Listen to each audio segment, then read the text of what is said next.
Bonjour à tous, c'est Marjorie, kinésiologue, coach professionnelle et formatrice.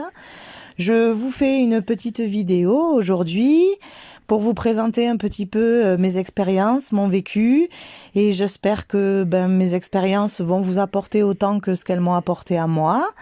Je tiens à vous remercier, à remercier toutes les personnes qui me suivent et qui sont tout le temps là et qui m'encouragent et qui m'écrivent de beaux commentaires et beaux messages parce que vraiment, ça me va droit au cœur et ça m'encourage. Grâce à vous, ma première vidéo a bien marché. J'ai été très touchée et très émue parce que malgré mon essoufflement, vous avez su passer par-dessus ça et vous avez su vraiment vous concentrer sur le contenu. Et je vous apprécie beaucoup ça, puisque ça veut dire que vous êtes vous aussi dans le non-jugement et du coup ça me redonne beaucoup d'espoir. Voilà, je suis pas essoufflée aujourd'hui, j'ai réussi à me poser un petit peu. C'est vrai que faire des vidéos, ça demande une certaine inspiration et j'ai pas envie de partager n'importe quoi avec vous ou de pouvoir vous induire en erreur, même si j'ai pas ce pouvoir-là, mais je veux dire, j'ai pas envie, voilà, de partager des choses qui ne résonnent pas avec moi et qui ne sont pas en harmonie avec moi. Voilà, donc mon fils aussi me tannait depuis un petit moment pour en faire et je vous avoue que il y avait toujours quelque chose qui faisait que je pouvais pas. Alors du coup, j'aimerais parler des parasitages aujourd'hui, des fameux parasitages de la vie. En fait, souvent quand on a quelque chose qui nous tient à cœur et qu'on a envie de faire, on arrive toujours à trouver des super bonnes raisons pour finalement ah mais non, pas aujourd'hui, ça va pas. Ah puis ça non plus. Ah là je le sens pas. Et du coup, ça fait partie des parasitages, j'appelle ça, de la vie. Les parasitages, on a tendance à les minimiser, mais en fait, ils sont très importants parce que souvent, c'est eux qui viennent, entre guillemets, polluer notre atmosphère. Et du coup, arriver à rester concentré sur notre objectif de base, ça demande, si vous voulez, de passer par-dessus ces parasitages-là. Alors, ces parasitages, ils peuvent être externes ou internes. Donc les externes, j'ai envie de vous dire par rapport à ce que j'ai dit dans la première vidéo que j'ai faite, les parasitages externes peuvent facilement, entre guillemets, être gérés dans la mesure où on peut toujours se dire c'est leur façon de penser, c'est leur façon d'être. On peut toujours, notamment quand on est en train de rédiger quelque chose d'important, puis que d'un coup le téléphone sonne, par exemple, on peut très bien mettre son téléphone en silence.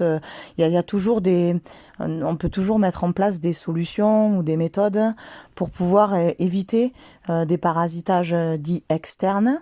Voilà, ça peut être aussi quelqu'un qui vous dérange sans arrêt, ou du coup on peut décider de faire ce travail-là assez isolé, ou à des heures où on sait que personne ne nous dérangera. Voilà. Donc c'est vrai que tout ce qui est parasite extérieur de certains secteurs peuvent facilement, à condition d'en avoir conscience que c'est un parasitage, peuvent facilement être évités. Ensuite, on a dans les parasitages extérieurs souvent l'entourage et vraiment savoir s'entourer, c'est très important. C'est très important parce que, par exemple, quand vous allez arriver sur un lieu de travail ou quoi que ce soit et qu'il y a quelqu'un qui va venir vous faire une réflexion, ah t'es habillé comme ça aujourd'hui? Ah, et puis voilà, bien sûr, on peut passer et puis rien dire, mais si vous déjà, ce matin, vous n'arriviez pas à trouver quelque chose pour bien s'habiller, puis d'un coup, on vous fait cette réflexion, ça va impacter quand même chez vous, même si c'était pas forcément méchant ou c'était une simple remarque, etc. Mais il faut savoir que des remarques sans cesse, quotidiennes, tout le temps, au bout d'un moment, ça parasite. Et il y en a certains, voire beaucoup de personnes qui s'y accommodent. Alors je vous déconseille de vous y accommoder parce que du coup, le fait qu'on s'y accommode, qui accommode, ça nous pollue petit à petit notre quotidien sans cesse. C'est comme si en fait quand vous marchiez, on vous mettait une brique sur la tête. Et puis vous continuez à marcher, hop, puis une deuxième brique, puis une troisième brique, et au bout d'un moment, vous vous sentez fatigué tout le temps, lourd, qu'est-ce qui se passe, etc. Du coup, tout ça, ça peut être dû à des parasitages externes. Souvent, on capte le message paraverbal et non-verbal. Le paraverbal, ça va tout être dans le ton de la personne, dans sa manière de dire les choses. Le non-verbal, ça va être dans ses gestes. D'accord? Et souvent, le message paraverbal et non-verbal va à l'encontre. Si vous observez, quand les gens vous parlent, c'est assez rigolo. Souvent, ça va à l'encontre du message verbal. Et du coup, on se dit, oulala, et c'est ça qui porte sujet à interprétation, à questionnement. Alors là, pour tout ça, je vous invite vraiment à vous rapprocher des accords Toltec qui sont très très bien faits. Là-dessus, c'est je suis dans le non-jugement, je reçois pas, ça lui appartient. Et après, moi j'ai une méthode qui marche bien, c'est je questionne en fait. Je dis, je vois que tu me dis ça, je m'interroge comment je dois prendre ce que tu es en train de me dire, comment je dois le recevoir. Est-ce que c'est une critique? Est-ce que c'est quelque chose de positif? Est-ce que tu as eu envie de me faire un compliment et que je l'ai mal compris? Ou c'est quoi exactement? Voilà. Le questionnement, c'est quelque chose qui vous sortira toujours de cette fameuse interprétation où on se dit, ça y est, de nouveau, c'est toujours pareil, c'est toujours moi, et on me regarde de travers, et tatati, tatata. Et puis je vous parle des gens, mais ça peut être aussi le climat. Quand vous habitez à un endroit où sans cesse ça klaxonne devant chez vous, où les voisins font sans cesse du bruit, ou tout ça, c'est des parasitages quotidiens qu'il est important de prendre en compte, parce que si vous les prenez en compte, vous allez pouvoir les minimiser.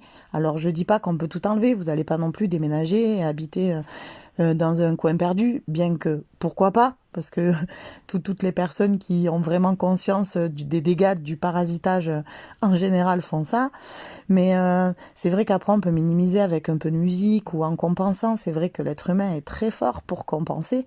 On en parlera d'ailleurs dans une prochaine vidéo, à la compensation.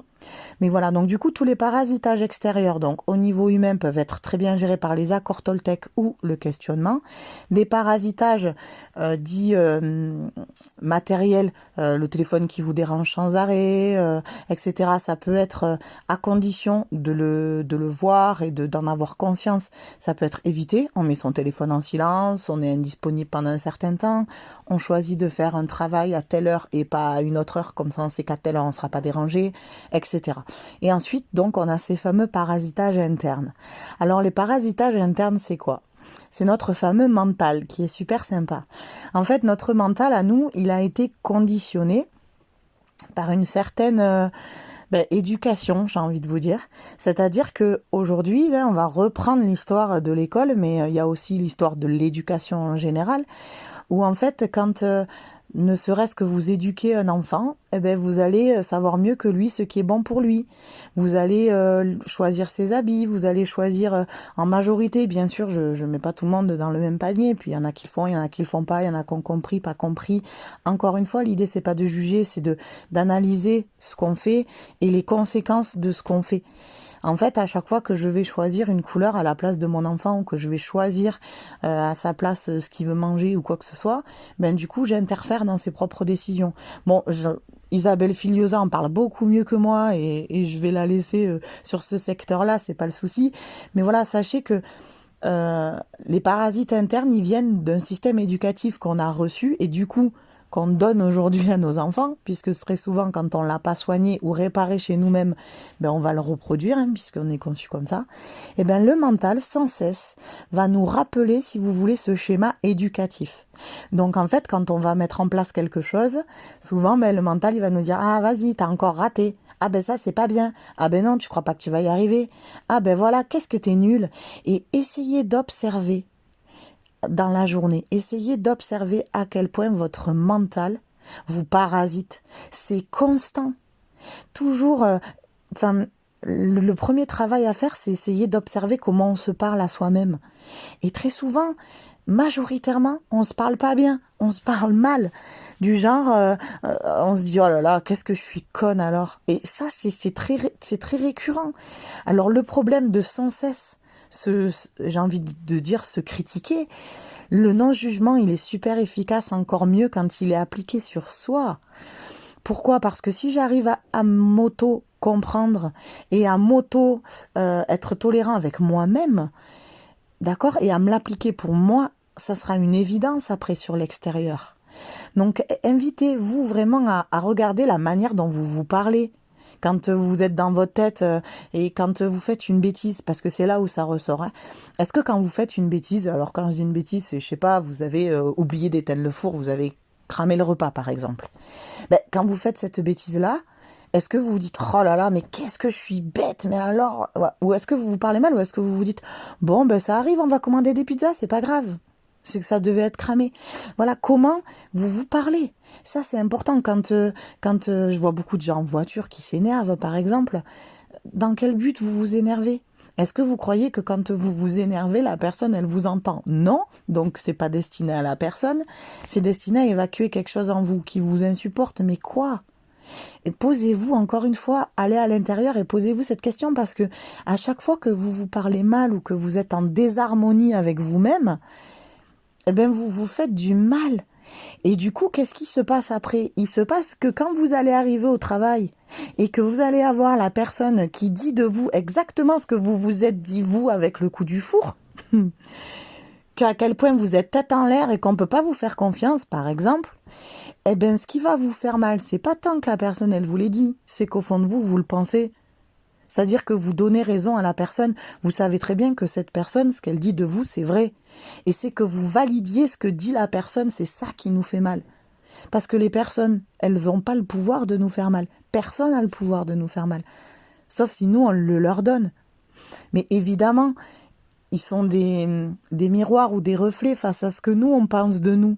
Donc du coup, comment arrêter de s'auto-parasiter à l'intérieur de nous-mêmes? Eh bien, commencer à se parler avec respect à soi-même. Commencer à se parler avec bienveillance. Commencer à arrêter de se juger, à se regarder dans un miroir et se dire ben, je suis jolie, je suis parfaite comme je suis et ça va. Voilà, essayez de vous dire là je prends du temps pour moi, ça me fait du bien. Voilà, ne pas dire bon allez, il faut encore que j'aille me laver les dents. Oh là là, faut encore que je prenne ma douche. Oh, et ça, j'en ai marre.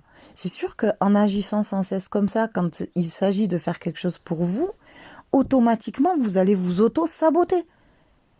Il y a énormément de personnes qui viennent et qui me disent « J'aimerais bien que tu m'aides à arrêter d'avoir peur, je sais pas, là on est dans le coronavirus, d'avoir peur d'attraper le coronavirus. » Petite dédicace à certains de mes clients qui se reconnaîtront. Je leur dis « Oui, mais alors du coup, qu'est-ce que tu mets en place pour éviter de penser sans cesse à ça ?» On allume tout le temps la télé, on regarde tout le temps les informations, on est sans cesse en train d'écouter à quel point il faut pas faire comme ci, faire comme ça, que si on l'attrape, on regarde toujours le nombre de décès, on regarde à l'hôpital combien il y en a, mince, il y a plus de lits de libre et tout ça. On se nourrit de toute cette peur. Donc automatiquement, à partir du moment où vous vous nourrissez de peur, eh bien vous avez peur. Si moi je décide de me nourrir de carottes, et ben automatiquement derrière je vais avoir des retombées de carottes. Je dis aux gens, vous décidez de planter du céleri, ben vous dites ah mais j'aime pas le céleri, ben alors arrêtez de planter du céleri.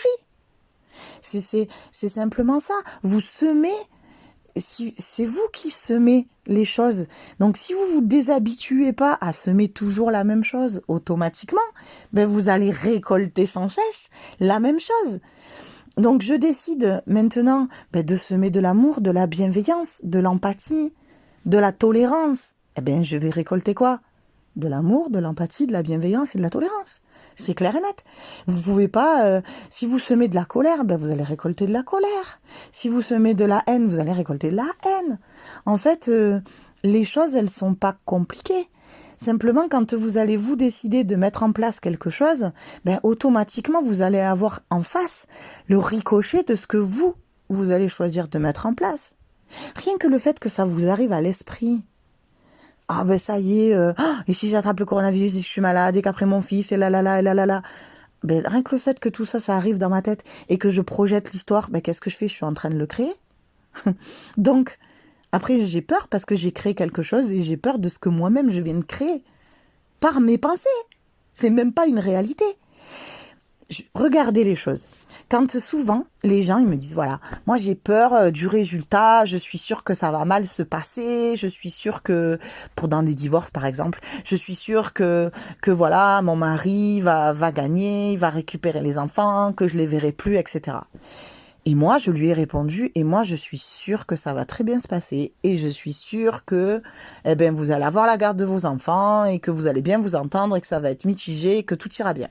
Elle me dit, mais moi, j'ai pas envie d'être dans l'illusion, madame, elle me répond. Ben, je lui dis, pourtant, vous l'êtes. Parce que quand vous êtes sûr que ça va mal se passer, c'est bien une illusion. La vérité, c'est quoi? C'est qu'on sait pas. Voilà. Donc, du coup, des fois, prendre le contre-pied des choses, ben, pourquoi visualiser automatiquement que ça va mal se passer? Alors, il y en a qui me disent, ben, on se prépare comme ça. Super, mais pourquoi je me préparerais pas au bonheur? Ça serait mieux.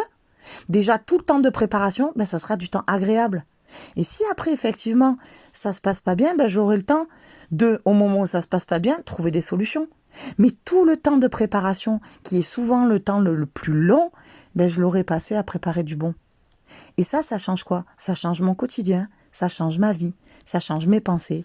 Et du coup, je suis plus parasitée. Voilà le message que j'avais envie de vous passer aujourd'hui. Je vous souhaite vraiment plein de belles choses dans ces périodes. Essayez vraiment de rester avec vous dans votre cœur, de prendre soin de vous. C'est vraiment la période et le moment de prendre soin de vous écouter dans votre cœur, de faire les choses qui vous font du bien. Arrêtez de sombrer dans la peur. Pensez qu'au meilleur. Pensez vraiment à ce que vous pouvez faire de mieux pour vous. D'accord? Ça, c'est hyper important. Et si après vous avez des difficultés, eh bien, vous les gérerez quand vous les aurez. Mais tant que vous les avez pas, gérez du positif. Pensez positif. Encouragez-vous et faites-vous du bien. C'est vraiment le plus beau cadeau que vous pouvez vous faire pour ces fêtes de fin d'année. Voilà, je vous fais plein de gros bisous à tous et je vous souhaite plein de belles choses et je vous dis à très bientôt. Merci, ciao ciao.